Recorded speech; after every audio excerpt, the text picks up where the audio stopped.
Voltamos com o Boa Noite Rio Branco na sua TV Rio Branco, canal 8 do SBT. Mais uma vez, obrigado pela sua audiência, com o apoio do Supermercado Araújo, do Araújo Mix, do Nando Cabeleireiros e também do Grupo Dalcar. Além da Estrútil Saúde e Vida, que representa no Acre os produtos Estrútil da Amazônia, tá? Entre os quais o óleo de avestruz, que é um emagrecedor natural, uma fonte de energia. Você perde peso sem passar fome, sem fazer regime. Onde funciona na rua Massabino, estação experimental, em frente ao cartório. Vai lá e conversa com o meu amigo Damião Viana. Se você ligou o televisor agora, eu estou aqui a entrevistar duas figuras importantes da política nacional do PSDB. O doutor José Aníbal, deputado federal de São Paulo, e também o doutor Wilson Santos. Doutor Aníbal, deputado federal, Wilson Santos, deputado estadual, mas também já foi deputado federal. O senhor ia falando e eu acabei lhe interrompendo, mas fica à vontade agora. Quero só fazer uma comparação. O PT está no poder aí há 13 anos. Na área da saúde, o PSDB ficou 8. O PSDB criou a vacina para os idosos, o coquetel anti-AIDS, que é o melhor programa mundial de combate ao vírus, explodiu a política do programa Saúde da Família e criou os genéricos. Aí eu pergunto a você, Muniz, que é bem mais informado que eu, qual é o programa que o PT criou na saúde nesses 13 anos? Eles falam muito da farmácia popular. Não, criado pelo presidente Fernando Henrique. Farmácia popular, né? Criado pelo Fernando Henrique. Mandaram cortar. O SAMU, criado pelo Fernando Henrique. A verdade é que na gestão do FHC, sobretudo no segundo mandato, houve um avanço significativo na questão ambulatorial, né, que, digamos assim, um atendimento... Atenção básica. Atenção básica, né? Explodimos. Isso. Houve um avanço também significativo na questão dos exames. Né? Sim. Ainda era um entrave a questão das cirurgias, né, de E na educação nós universalizamos o acesso ao ensino fundamental. Pegamos com 72% das crianças no ensino fundamental e deixamos com 97%. E eu acho que... Qual que era o desafio da educação? Já que havia universalização, qualidade, e infelizmente não conseguimos no pós-Fernando Henrique, no pós-PSDB, o desafio da educação era a qualidade, passaram 13 anos, e aí a garotada sai do ensino fundamental, mais de 70%, sem saber ler nem escrever. Os poucos que leem não conseguem interpretar o que leem. O que está faltando então agora, na sua opinião? Está faltando um grande gesto de conciliação nacional. Esse modelo petista acabou, faliu, o povo cansou do PT, já deu o que tinha que dar. A presidente conclamar todas as forças nacionais. Na sua opinião? Estabelecer um prazo para a sua renúncia e ela conduzir com essas forças nacionais a sua sucessão. Na sua opinião, isso aconteceu mais pelo tempo ou pela prática em si? As duas coisas. O PT nunca teve um projeto a médio e longo prazos para o Brasil. Usou de populismo em todas as áreas. Falava tanto, qual que é o tripé do PT? Reforma agrária, o PSDB fez mais. Nosso governo se apropriou mais áreas do que o PT. Em 13 anos. Em 13 anos, certo? Qual que era outro? Ética. Nunca viu-se na República um governo mais corrupto que esse. E educação e saúde, quer dizer, sucateou tudo. Por quê? Porque não tinha um projeto sério, estrutural para o país. Queria ganhar por ganhar as eleições. Eu lembro bem de uma frase do Zé Dirceu, logo após a vitória, que diz, olha, chegou um momento, já na quarta candidatura do Lula, que eu disse ao Lula, nós já estamos chegando aos 60 anos, não dá mais, agora vale tudo para vencer as eleições. Aí o que deu? Pois é. E aliás, deputado, esse populismo parece que não ataca só o Brasil, né? A Bolívia está aí, a Venezuela se acabando, enfim. Equador. O Equador. Mas olha, deixa eu voltar a esse ponto aí que eu acho muito importante que o Wilson colocou. O PT ganhou as eleições do jeito que ganhou, a gente sabe como, em 2002, o Lula prometendo fazer aquilo diferente do que eles vinham dizendo todo o tempo, e fizeram mesmo, deram sequência às políticas que vinham sendo consolidadas. Na área econômica, principalmente, né? Pelo governo Fernando Henrique Cardoso. Não tiveram, foi a coragem, a audácia. É um partido muito conservador. O PT é quase um partido reacionário, atrasado. Quando eles viram aqueles recursos todos das commodities que podiam ter sido usados para melhorar as estradas do Acre para Porto Velho, para Cuiabá, para fazer ferrovia, para fazer escoamento da nossa produção, para criar competitividade, eles torraram esse dinheiro. E não foi com Bolsa Família, não. Bolsa Família custa 30 bilhões de reais por ano. é o menor dispêndio que eles têm entre todos aqueles da área social, Previdência, LOAS, enfim, é o menor o Bolsa Família. E assim mesmo estão cortando 1/3, 10%, 10 bilhões para o ano que vem. O que eles fizeram nesta área também foi uma cópia. Eles tinham aquele programa do Fome Zero, que aí teve gente que começou a dar objetos para o Fome Zero. Imagina se você faz um programa nacional com doações, até ajuda. Mas aí ele resolveu pegar os planos que o Fernando Henrique tinha desenvolvido, combate ao trabalho infantil, Vale Gás, Vale Alimentação, Bolsa Escola, transformou aquilo num programa único, usou o cadastro e fez. Mérito dele, mérito. Mas fez aquilo e se encantou com aquilo. Opa, encontrei o caminho. Mas é um caminho que não emancipa. Você tem que encontrar a saída. Até porque a forma em si, com o dinheiro, às vezes acaba não atingindo o objetivo. O que está acontecendo Virou agora, uma moeda eleitoral. Em 10 meses, milhões de brasileiros retrocederam da classe D para C e E.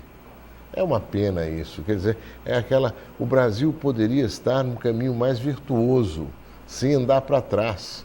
E nós corremos risco de andar muito para trás. Por isso que disse o Wilson, que é fundamental que o Brasil, nesse momento, se entenda, as forças políticas, sociais, se entendam, encontrar um denominador comum, recriar credibilidade e sair dessa crise. Mas não com a Dilma. Com a Dilma não dá. Daqui a pouquinho eu vou fazer a mesma pergunta para o deputado federal Ciba Machado, que vai estar com a gente no último bloco. Vou fazer para o senhor agora, o doutor Wilson, querendo, também pode falar. Alguém que ficar de pé vai ter que se virar nos 30 para reconstruir o Brasil. Não sei quem vai sobreviver. Mas eu pergunto, Cunha e Dilma estão aí na corda bamba. O senhor acredita na queda dos dois, ou só de um, ou de outro? Ou aposta no acordão para salvar a pele de ambos? Eu acho que tudo pode acontecer hoje no Brasil, infelizmente. Esses dois aí que você mencionou não fazem outra coisa senão lutar para preservar as suas Esquecer posições. os interesses do país. Aí é exatamente o que quer dizer. O ator principal, que é o brasileiro, a sociedade, o Brasil, ele não está presente aí nesse tempo que cada qual investe hoje. Ou no que cada qual investe o seu tempo. O Brasil está fora disso. O Brasil está sangrando, o Brasil está perdendo emprego, esperança, vendo que os próximos meses podem piorar e devem piorar se a situação não mudar e, portanto, é preciso se desvencilhar desses entraves para o Brasil poder evoluir. O Brasil precisa se emancipar disso. Nós não podemos retroceder, a nossa democracia está estabilizada, nossas instituições estão funcionando. E o desejo de quem está nos vendo agora é acabar com essa incerteza, é recuperar a credibilidade e ter esperança. Voltar a matricular o filho na escola, voltar a retomar os programas que estão sendo abandonados e fazer com que o Brasil realmente mantenha-se num caminho virtuoso de crescimento. Olha, nós éramos a sexta economia do mundo, já passamos a 8ª, caímos 2 posições. Como é que pode? Essa gente montou um castelo de cartas para ganhar eleições, para demonizar os adversários. Quem não estava com eles estava contra o Brasil, para dizer que com o pré-sal resolveriam tudo. O pré-sal foi um pano de fundos, foi uma cortina para dissimular a roubalheira que eles estavam fazendo na Petrobras, quebraram a empresa. Destruir o setor elétrico. O que você quer mais? E essa gente ainda quer ficar. O senhor acha que dá para construir uma nova agenda positiva no Brasil? Ou seja, tenho certeza. Sem a cassação dos dois? Olha, eu acho que nenhum dos dois tem condições de ser parte ativa de uma agenda positiva. A Dilma não tem mais credibilidade nenhuma. A Dilma é repudiada por mais de 70%, 80% da população. Ela conseguiu estar pior do que Collor quando foi muito intimado. Pior. Outro dia alguém me disse, você sabe que na hora que essa Dilma saiu, o povo vai para as ruas comemorar? É até um pouco forte demais, mas é a realidade, porque como ela não tem um ato de grandeza, ela é autoritária, autocrática, como ela fez no setor elétrico, vou mudar de qualquer jeito, que eu quero mudar, porque eu vou diminuir o preço, destruir o setor e nós estamos pagando. Agora, deputado, o Congresso e o próprio Judiciário estão aí diante de um desafio muito grande, né? Sim. Porque se caça o mandato dos dois, o país também vai sentir. Se não caça, acho que o país vai sentir bem. O país vai sentir bem. Há responsabilidade pública nos órgãos públicos do Brasil, e muitos. Há dificuldades, há ladrões. Mas, enfim, veja bem, aquele que dizia que o Lula tinha recebido a herança maldita está lá na cadeia em Curitiba, esse Zé Disseu, personagem nefasto. E era personagem-chave. Aliás, Zé Disseu foi caçado no passado, disse que era o regime, era o sistema. Isso na ditadura. Na democracia ele voltou a ser caçado. Então agora o problema não é o sistema, eu acho que o problema é ele mesmo. O problema é ele. O caráter. É o caráter, é a vocação autoritária, né, autocrática. E a falta de um projeto. O projeto do PT é projeto de poder. Isso aí. O PT nunca pensou no Brasil. O PT vem daquelas esquerdas fracassadas do leste europeu. Não deu certo lá, tentaram fazer aqui, também não conseguiram. Mas os petistas se defendem acusando o PSDB de não ter nenhum projeto para o Brasil também. Pô, mas quem deu rumo ao Brasil não fomos nós? O Plano Real. O Plano Real, a Lei de Responsabilidade Fiscal, a Lei do Petróleo, a Lei das Concessões, os programas sociais que cobravam contrapartida. Aliás, aconteceu no primeiro mandato de Lula. Estamos prontos para governar de novo. Ele chamou para comandar a Fazenda um deputado tucano que nem tinha assumido ainda. De Goiás. Henrique Meirelles. Que me ligou, eu era presidente nacional do partido. Ele me ligou, foi em novembro, dezembro de 2002, dos Estados Unidos. Eu estava num programa de rádio. Ele ficou esperando uns 10 minutos. Eu saí do programa e ele falou, olha, o Palocci ontem aqui em Washington, encontrei com ele, com o Lula e tal. Eles me convidaram para ser presidente do Banco Central. Eu falei, olha, eu não tenho nada contra, acho que é um sinal de que eles estão querendo acertar, não é? Mas eu acho que você não vai poder continuar no PSDB, não fica bem, você acabou de ser eleito deputado federal pelo PSDB. Mas eu acho que é bom. Liguei até para o Armínio Fraga e para o Malan para saber o que eles achavam do Meirelles. Eles todos disseram, olha, tanto melhor. Melhor que seja uma pessoa como ele do que um que eles catem por aí, de qualquer jeito. E voltei a falar com ele quando voltou para o Brasil logo em seguida, foi lá numa reunião com eles, aceitou e pediu o desligamento do PSDB. Ajudou ele a não tirar rumo do Brasil tão rapidamente. Né? Deputado, o senhor aposta que o Brasil sai dessa em curto prazo? Eu trabalho para isso todo dia. É a centralidade da minha ação política, no que eu escrevo, no que eu converso, no que eu estimulo. Eu acho que a sociedade brasileira tem que sair mais às ruas agora. Dizer que não quer continuar assim, não quer continuar com a previsão de mais desemprego, de janeiro e fevereiro muito ruim, porque o final do ano já não vai ser bom. Precisamos mudar esse ambiente. A democracia está forte, mas a democracia requer uma sociedade ativa, mobilizada, né? E com resultados. Então, e Muniz, o Brasil deve cair esse ano 3% na sua produção interna bruta. PIB. Isso representa paulada. Mais de 250 bilhões que sairão de circulação. E essa mesma perspectiva é para 2016. Imagina. É um ano que já nasce morto, um ano perdido. Mais 250 bilhões, são 500 bilhões que sairão, evaporarão com desemprego, com precarização. São 500 bilhões em 2 anos que sairão de circulação da economia nacional.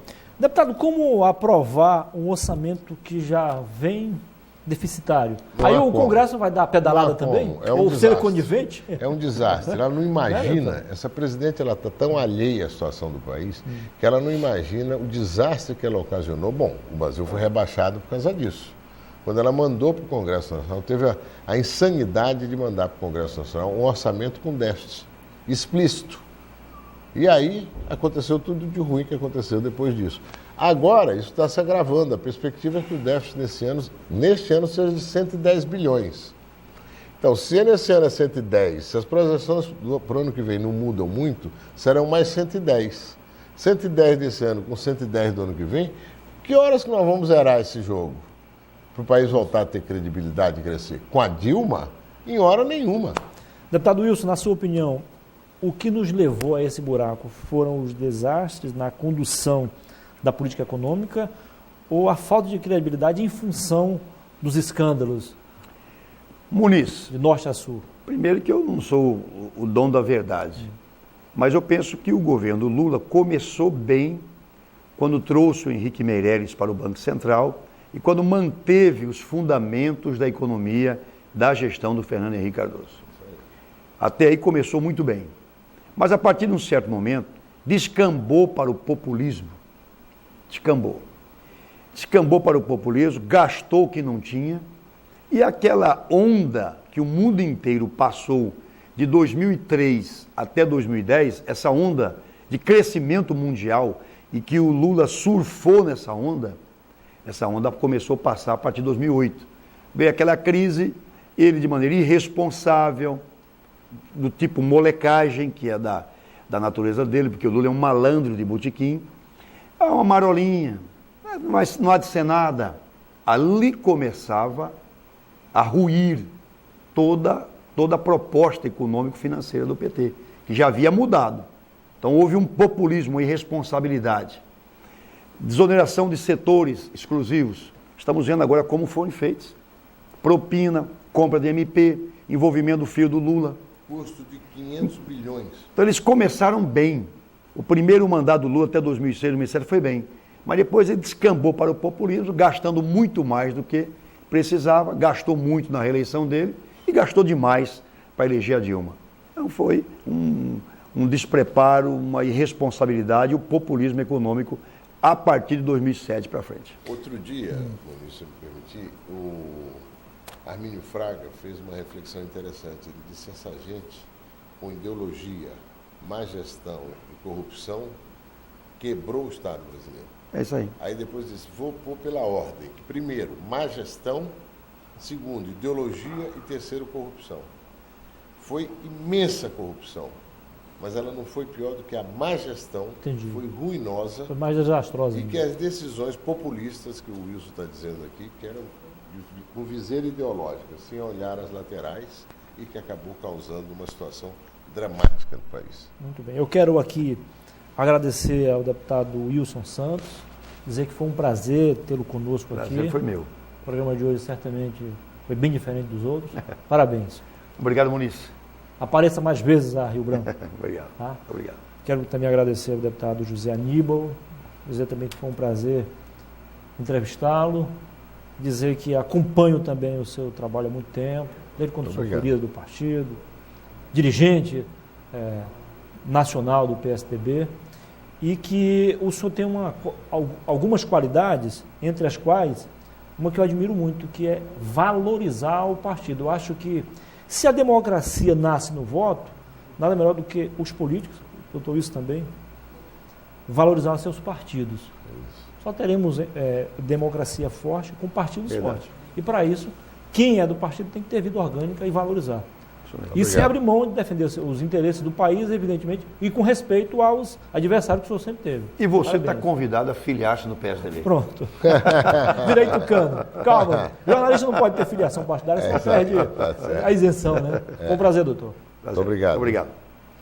Conversei aqui com o deputado José Aníbal, deputado federal pelo PSDB de São Paulo, e com o deputado Wilson Santos, do PSDB de Goiás.